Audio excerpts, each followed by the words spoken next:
गृहस्थ आश्रम में भी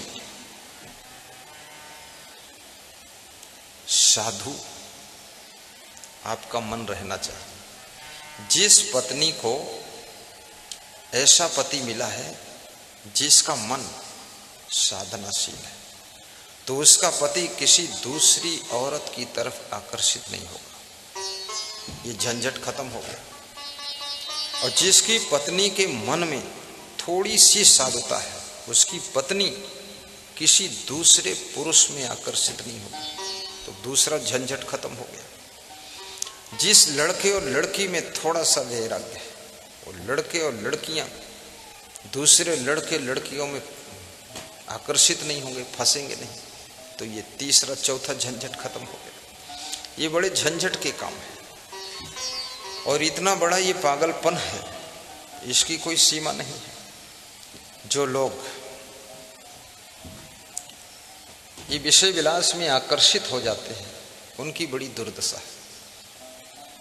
बिस्तर पर पड़े पड़े रोते रहते हैं और बार बार फोन लगाते रहते हैं। वो लड़की भी छत पे चढ़ करके छज्जा के पड़ोस खड़ी होकर टांग टेढ़ी करके चुप्पे चुप्पे खुसर खुसर खुसर खुसर उस लड़के से बात करती रहती है जिसके साथ उसका मन आकर्षित हुआ है, और बोलती रहती है, हम तुमको जान से ज़्यादा मानते हैं, तुम्हारे लिए हम माँ बाप को छोड़ देंगे, तुम्हारे लिए हम भैंस छोड़ देंगे, हम खुद ही भैंस बन जाएंगे। इतनी मूर्ख है वो लड़की, ना मालूम क्या क्या बोलती है। वो लड़का भी बोलता है, अरे तुम्हारे लिए तो हम जान दे देंगे, तुम्हारे लिए तो हम पूरा विश्व छोड़ देंगे और विष पी लेंगे, और तुम हमारी विश्व देवी हो, विश्व मोहिनी हो, और मैं विश्वनाथ हूँ, गधानाथ हूँ, और मैं बिल्कुल पूरा गधा हो चुका हूँ, तुम जहाँ बताओ वहीं दुलत्ती झाड़ दूंगा।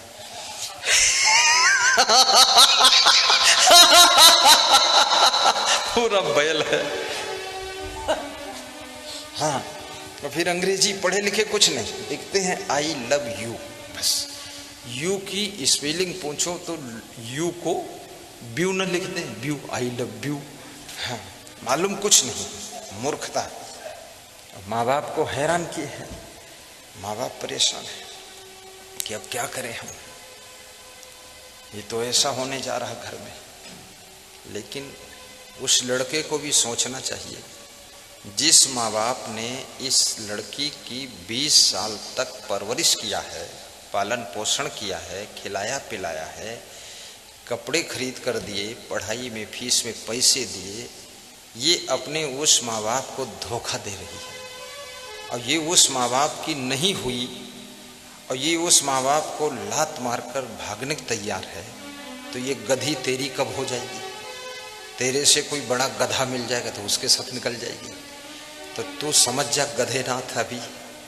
और जो लड़का अपने माँ बाप के साथ में 22 साल तक रहा है, जिस माँ ने टट्टी पेशाब उठाया है, जिस बाप ने लार थूक मल मूत्र सब अपने ऊपर लिया है, जिस माँ ने तेरी पेशाब को धोया है और तुझे अपने आंचल का दूध पिलाया है, और तुझे गाय का दूध, भैंस का दूध, बकरी का दूध, गूलर का दूध, बरगद का दूध भी चटाया है, और तेरे को घी भी खिलाया है, स्वयं दुख में रही है, बीमार रही तो भी भोजन बना कर खिलाया है, दुख उठा करके पैसे कमा कर पढ़ाया लिखाया, कपड़े पहनाया है, स्वयं फटे कटे लटे चप्पल जूते कपड़े पैंट पहन कर घूमा है बाप तेरी माँ, और तू उसका नहीं हुआ तो इस छोकरी का कैसे हो गया?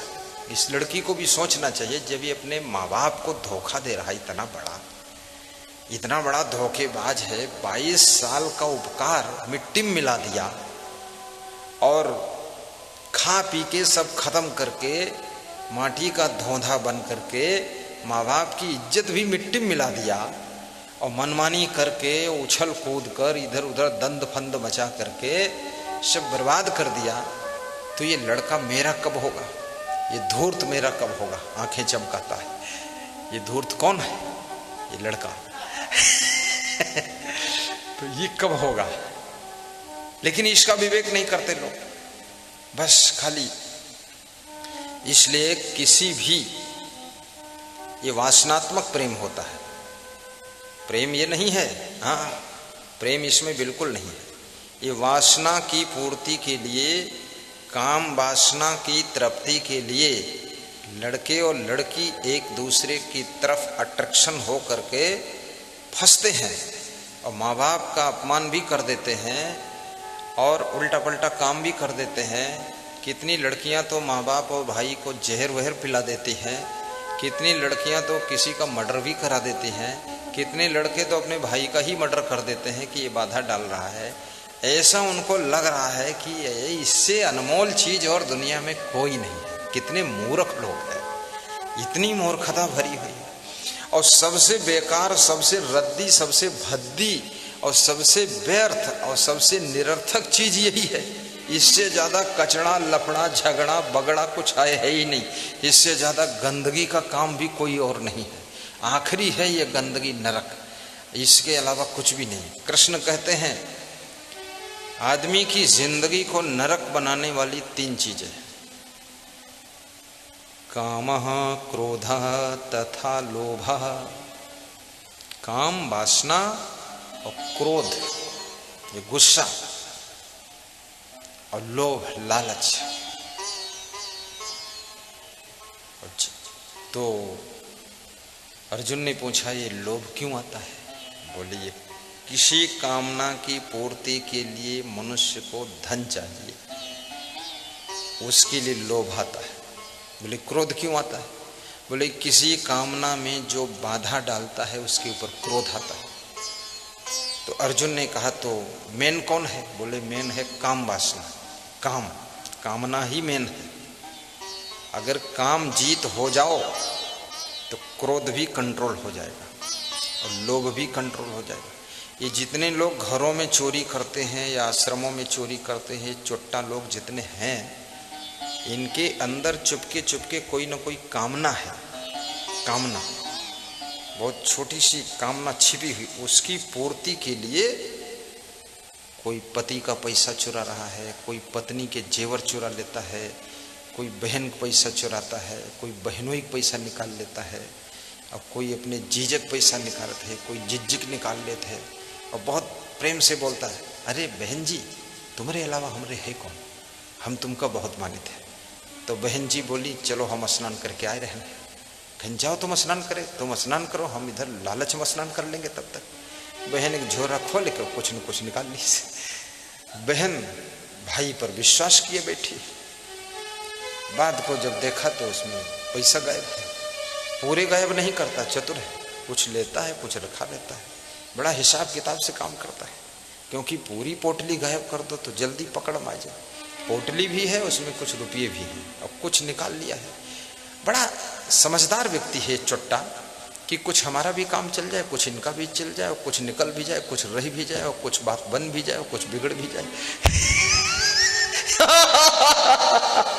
बहुत नालायक है। अब इससे कितना ग्राफ गिरता है, कितना क्रेडिट खराब होता है।